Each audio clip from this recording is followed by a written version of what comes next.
While President Donald Trump was announcing that for now, Canada would be exempt from U.S. tariffs on steel and aluminum, Ontario was busy passing legislation aimed squarely at the rising tide of Buy American legislation that lawmakers in states such as New York and Texas have been working on. Stephen Del Duca is Ontario's Minister of Economic Development and Growth, and he joins us to explain what the province's plans are on the turbulent trade file. Nice to have you here, Minister. Thanks very much. Let me just get your reaction off the top here to the exemption that Canada seems to have, for now, from the tariffs. What's your view? Well, my view is that it was good news for Ontario and for Canada yesterday. I would say it's qualified good news because, well, we're dealing with a fairly unpredictable administration in the White House these days, generally speaking. Just a little bit. I'm being gentle here. I think also it's a sign that both Ontario and Canada did a really good job together, working together, to convey a pretty clear message to people south of the border. Whether we're talking about people in industry association representatives, senior lawmakers, there's a very strong awareness on the part of our American friends that our economies are tightly integrated, that their supply chains are integrated, and that we are partners and that we do well by partnering and trading together. There are 9 million jobs south of the border, for example, that rely on trade with Canada and Ontario. So it really is in their own economic self-interest south of the border to keep working constructively with us. So yesterday was good news, happy about it, but can't put our tools down, have to keep working hard. Let me just follow up a bit on the telling of the story, because I think the federal government has managed to certainly convey the notion that, you know, through Brian Mulroney talking to Wilbur Mills, from our ambassador, from governmental contacts, I mean, they really have put the full court press on there. What may be less well known are the efforts that have been undertaken by the government of Ontario in the same way. What have you guys been doing on this? So the Premier really has led the fight on this one. She's now spoken with approximately 40 governors. That's really important from a state to sort of province level, a subnational level. Nearly 40 governors, many of whom are Republicans in states like Ohio and Indiana and Michigan, in particular in states where there is very strong trading back and forth. 20 states south of the border have Ontario as their #1 trading partner, not Canada, but Ontario. And 28 states, it's either first or second. We're either first or second. She's been talking to those governors. She's spoken to senators. She's spoken to congresswomen and men.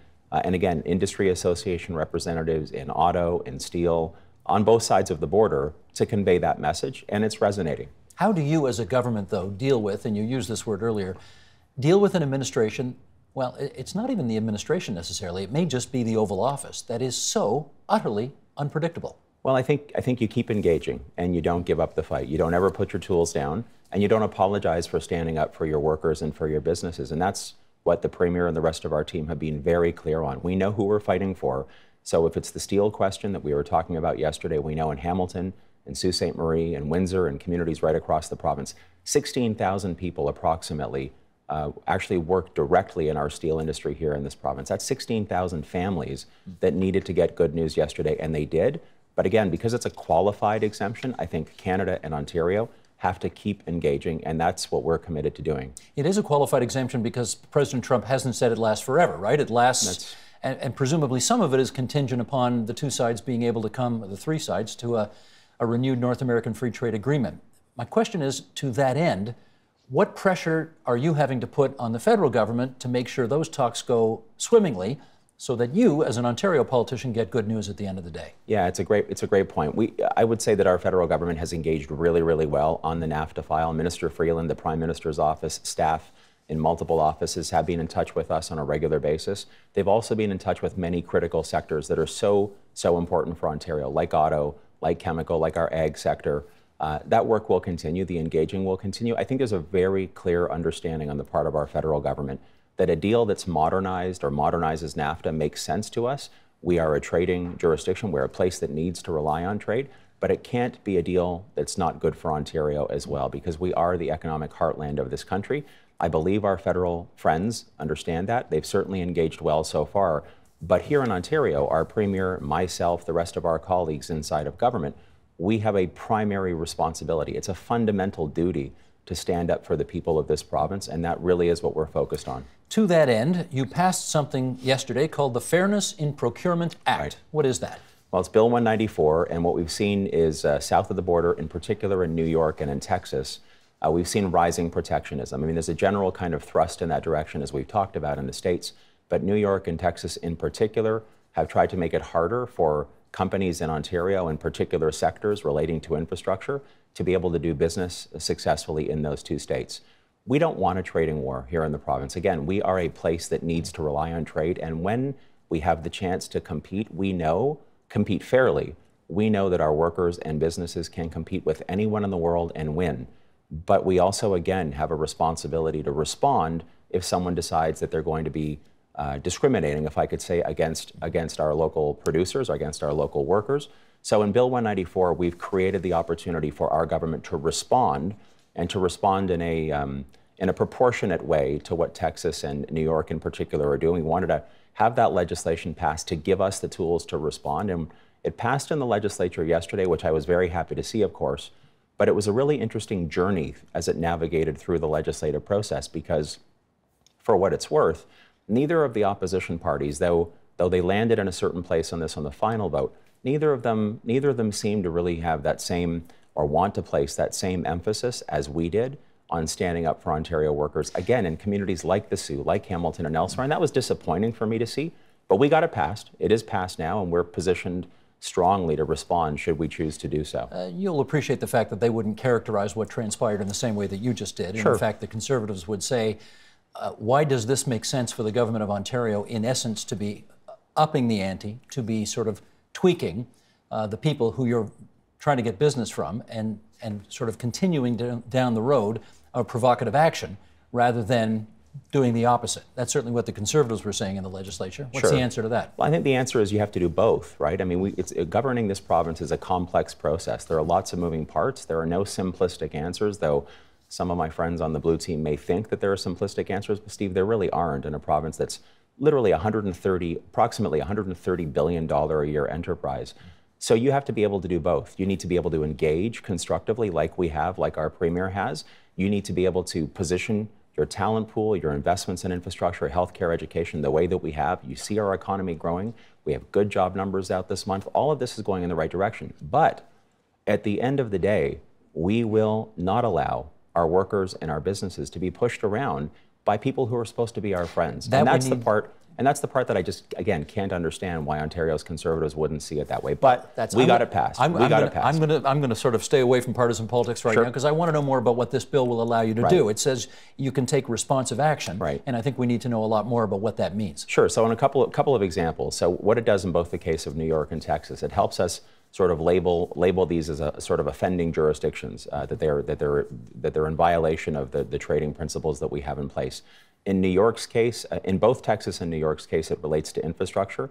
In New York's case, it's mostly relating to iron and steel, from what I recall, around roads and bridges. So what this does is permits us to be in a position so that if somebody's bidding on work here in the province of Ontario and they're from New York, they're not permitted to use iron, and I believe it's iron and steel from New York. And so that gives one example of how it's proportionate, because that's what they're effectively in New York talking about, denying Ontario producers the opportunity to do down there. But here's the really interesting thing. We're investing in an unprecedented way in infrastructure here in the province of Ontario, like tens of billions of dollars. And it just strikes me as bizarre that our friends south of the border wouldn't want a piece of, or wouldn't want the opportunity to bid successfully on part of the procurement that we're doing, because it is an unprecedented infrastructure build out. So we hope as we go forward that they will see the light on this and understand that their producers, their workers should be able to compete here, and ours should be able to compete there. That's the outcome that we fought hard to achieve.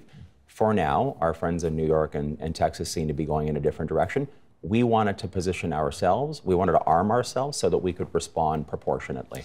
When we procure projects here in the province of Ontario, I mean, the big ones go through Infrastructure Ontario, right? That's the organization in government that does it.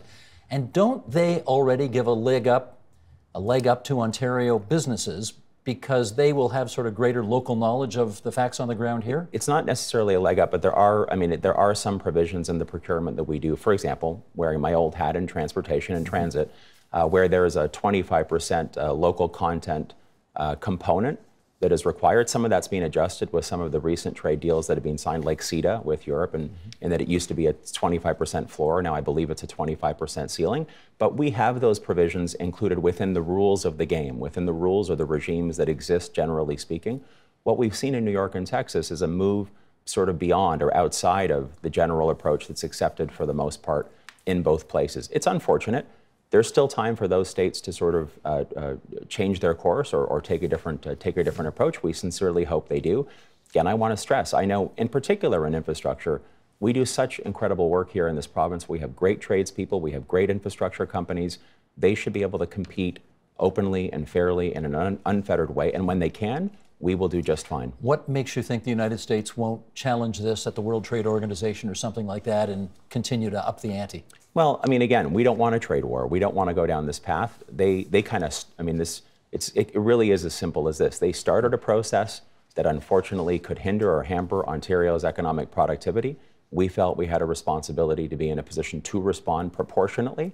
We think that's our job. So you've responded? What happens if they respond with something else? Well, we'll have that conversation if we come to it. But again, what we've seen this past week on the steel issue and aluminum issue is that the engagement and showing that we're not going to back down and showing at a Canadian level and an Ontario level, the fact that we're not going to let our workers and our businesses be pushed around actually got us the response we were looking for. So it's a fine line, but I think we're balancing it well. Well, actually, balance is the word I wanted to focus on, because clearly you have to kind of balance alienating our biggest trading partner with, you know, sticking up for the folks here at home. Right. How do you find that sweet spot? Well, so again, remember what I said right off the top. It's not a one-way relationship. So yeah, absolutely the province of Ontario relies on having an open border with the United States. When you think of how tightly integrated, for example, our auto sector is, and the fact that a car that rolls off the assembly line here in the province of Ontario, or in Michigan for that matter, on average, that car, before it's finally put together and assembled, travels back and forth over the border an average of 7 to 9 times. That shows you how the parts, the pieces, the components flow back and forth. That flow can't happen without a border that's working. So no doubt we rely on trading with the United States, but 9 million people, 9 million families south of the border rely on trade that works with Canada and Ontario. And 20 states have Ontario ranked as their #1 trading partner. And I'll tell you, that's a message, because when the Premier was talking to governors, both Democrats and mostly Republicans, in states like Wisconsin, Michigan, Indiana, Ohio, and elsewhere, that's a message they're conveying back to the White House. Listen, we want to stand up for America too, I'm sure they would say, but we shouldn't be inadvertently damaging ourselves and the people that we represent in those states. So we have a responsibility here to keep conveying that message so that people understand on both sides of the border that it's a relationship that, when it's flourishing, works for both partners. Here's something I don't get. Texas, I understand. Texas is a long way away, very conservative state, but New York is right next door, and they've got a governor who's a Liberal Democrat like the current Premier of Ontario is. Right. I'm saying like small l, small d. Sure. They're ideologically so similar. I can't imagine Kathleen Wynne can't pick up the phone and call Andrew Cuomo and say, you know, Governor, we've got a big misunderstanding here. Let's just resolve all this. Yeah, there have been conversations that have taken place. How has it not happened? Well, you know, I would say my predecessor in this portfolio, Brad Duca, Michael Chan, our trade minister, they were down in Albany a number of months ago. They were pressing the case for the province of Ontario. I think we had initial success. It could be that there's local politics involved. It's hard for me to speculate on exactly what's motivating Governor Cuomo, but, you know, he has his own, I will say, constituencies that he understandably feels he needs to respond to. It's an election year for both of you, but actually. So do we. Yeah, so do we. I wonder if that's part of the issue here. I mean, his election isn't until the fall, and yours is obviously in June. I mean, is there so much local chest thumping here that's getting in the way of everybody coming to a sane solution here? Well, I think the sane solution would be for all of us, whether we're talking about New York or we're talking about the White House, to realize that, first of all, introducing protectionist measures, generally speaking, for 2 countries that rely on trade, for 2 states, or at least a state and a province that rely on trade, doesn't make any sense. Secondly, understanding that, yeah, it might be important to modernize or update NAFTA. It is, after all, an agreement that's about 25 years old. But modernizing doesn't mean that you're going to completely sort of eviscerate the entire, you know, all of the principles that sort of underlie or sit right at the foundation of NAFTA. That doesn't make any sense for either or any of the 3 partners when you think about it. But again, to me, it comes back down to, we don't want a trade war. We're not looking for a fight. We're looking for a sane conversation that makes sense, that takes into account each partner's self-interest and finds a way to balance those out. But when someone wants to go across the line and say, we don't think Ontario is going to stand up for itself, we're going to try to push it around, our Premier and our team will not let that happen, and that's why we've decided to fight back the way that we have. Here's a clip of Donald Trump yesterday, news conference. saying Canada is exempt from the tariffs as long as he gets a good deal on NAFTA. Let's roll the clip, please, Sheldon. At the same time, due to the unique nature of our relationship with Canada and Mexico, we're negotiating right now NAFTA. And we're going to hold off the tariff on those two countries to see whether or not we're able to make the deal on NAFTA. National security, very important aspect of that deal. And if we're making the deal on NAFTA, this will figure into the deal and we won't have the tariffs on Canada or Mexico. If we can make the deal on NAFTA, which raises this question, how concerned are you that this bill may be seen by an unpredictable White House as being overly provocative and could adversely have an effect on those negotiations? So I'm actually not concerned at all. I think, the impression that I have from this White House is that while they engage in obviously fairly strong and very deliberate tactics, and that's what I think we heard from the president just a second ago, which I understand. This is, I'm sure in his estimation, a deal that needs to be made, and given his professional background, maybe this is an approach that makes sense. But I also think, generally speaking, partners respect you more when you're prepared to stand up for what you believe in. And so when we stress repeatedly, we don't want a trade war, the relationship does work. Here's the proof that on both sides of the border, we're doing well because we have these trading relationships. But someone decides that they want to step outside of that framework and say, no, we're going to do something for whatever the motivation is that's going to harm your people. I actually think it would have been more debilitating for Ontario if we had cowered, if we had shown fear. I think that on the policy it makes sense, on the economics it makes sense, and I think frankly from a posture perspective, if I can say that, it makes sense to send a very clear message. We know that our workers and businesses can compete and win with the world. We refuse to let them be pushed around by someone who has other motivations. So let's have a real discussion. Let's have a real talk about what aspects of our trading relationship need to be fine-tuned or modernized, but you're not going to push around Ontario workers or businesses on Kathleen Wynne's watch. Do you know whether or not the Premier has in fact had a conversation recently with the Governor of New York about this very subject? So I don't know if she's spoken directly to the Governor recently, but I know there have been literally months and months and months of engagement with New York and other states. Have you with your... I have not spoken to a New York counterpart of mine now about 7 weeks, Right. 7 or 8 weeks in this portfolio. I would welcome that opportunity. I'm sure there will be a chance for me to have that chance to engage. I was in Washington and in New York City with the Premier a few weeks ago. In Washington, we met with senators, congresswomen and men, and an official from Vice President Pence's office to have the conversation around why the relationship works the way it is and what Ontario... How did it go? All of the conversations went really well. There were some questions that were asked of us, but again, by and large, everybody we met with understood that there's a relationship that goes both ways. It's interesting. Vice President Pence used to be the governor of Indiana, a state that has a very, very integrated economic relationship with Ontario. And our Premier spoke to then Governor Pence, well, when he was governor, and that's a relationship that pre-existed his time as vice president. So there's an awareness on his part and his home state's part that the relationship with Ontario works well for Indiana.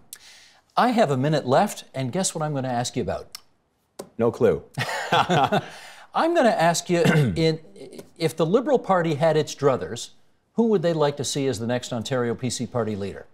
So I would say to you, Steve, in all honesty, there are 4 people who are vying to become leader of that party and ultimately, I assume, want to become premier. It actually doesn't matter to me or to us or frankly to Ontario who takes the reins of that party. We've now seen independent economic analysis showing, just earlier today, showing that there will be at least 40,000 teachers, doctors, nurses, university professors that as a result of the plan that all 4 of their candidates are embracing will be put out of work should that party, under any one of them, take over the premiership in about 90 days or so. So to me, it really is the same old Conservative Party, but even worse, it's a Conservative Party that can't even manage its own affairs internally. Hang on. You don't see a difference between Christine Elliott and Doug Ford? No, according to that independent analysis that we saw earlier today, it doesn't matter whether it's Christine or Tanya or Carolyn or Doug, at least 40,000 people, at least, who are providing core public services in communities in every corner of Ontario. Teachers, nurses, doctors would be out of work. We can't afford to go down that path. In your heart of hearts, you're sitting here telling us it doesn't matter to you which one of those 4 wins.